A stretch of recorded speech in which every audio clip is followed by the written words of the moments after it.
Hey, what's up? My name is DJ Vin, and this is a virtual dj8 keyboard scratching tutorial video. This has been requested by quite a lot of people, so without further ado, let us just jump straight into this.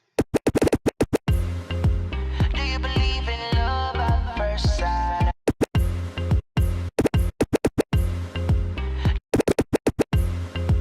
Do you believe in love at first sight? Girl, you're the only one for me. So you want to go to your settings. This is the little gear icon on the top right of your screen. Click on that, and then let me just make this bigger. Okay, perfect. You want to head on to this option called controllers. So just quickly confirm that this is set to factory default. That is the little box that has mapping, and then from there we can start going about setting our mappers. So I use 3 mappers for scratching. That is letter D, letter F, and letter G. If you look at your keyboard, you'll see that letter D, F, and G are along the same row on your keyboard, and this is just to make scratching easier for me.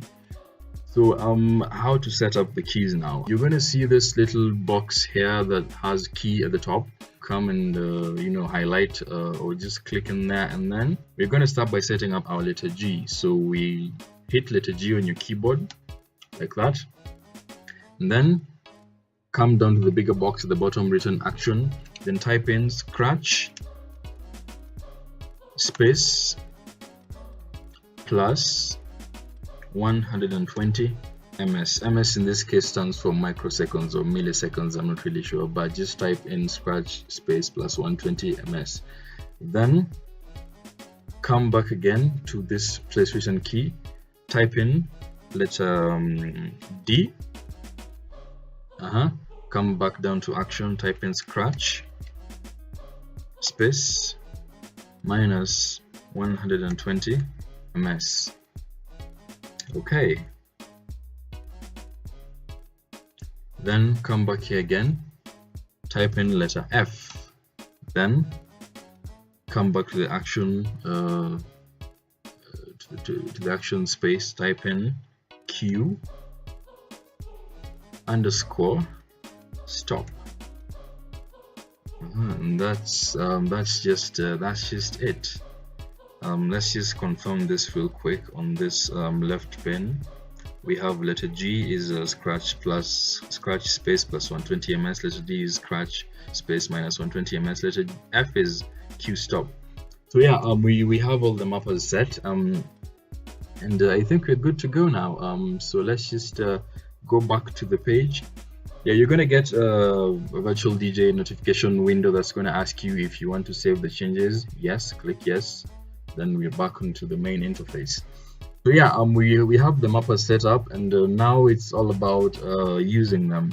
So just real quick, letter G was a forward scratch, letter D is a backward scratch, letter F is Q. Let me just illustrate that real quick. We set up letter G to be our forward scratch. Let's just test that out. See, we have a forward scratch. Letter D was our back scratch. Let's just do that again. Back scratch.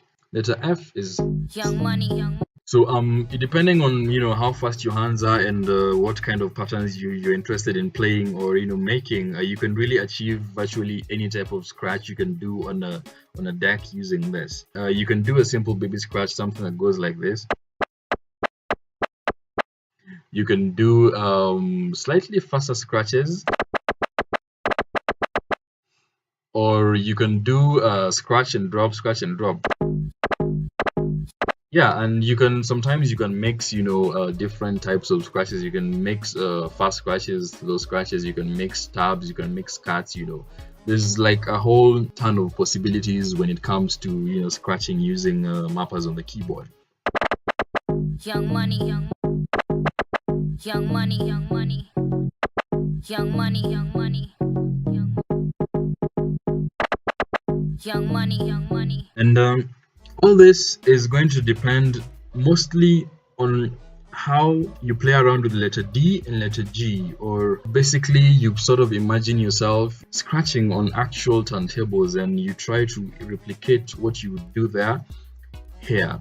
One trick I use just to make this situation work perfectly for me is I use different fingers. I use my middle finger in my left hand to trigger the back scratch. Then I use the middle finger in my right hand to trigger the forward scratch.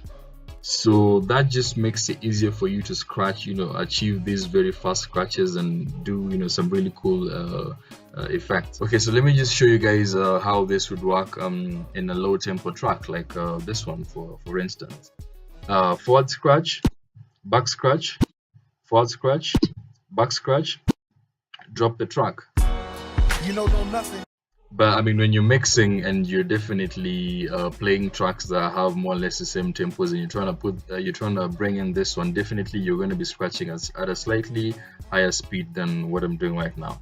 So it would definitely go something like this. Know nothing.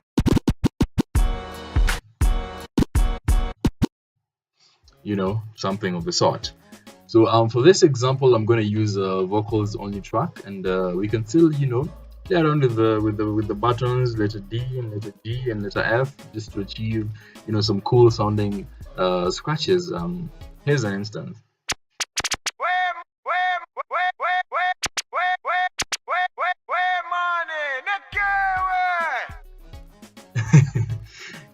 That kind of stuff. So that has been it for this tutorial, guys, and I'm looking forward to making more tutorials. If you have anything or any specific question that you might be having regarding this, or any other feature or any other mappers that you might want to learn about, do drop your comments and questions in the comment section below, and I'll be sure to respond to each and every one. And I'll see you guys in the next one.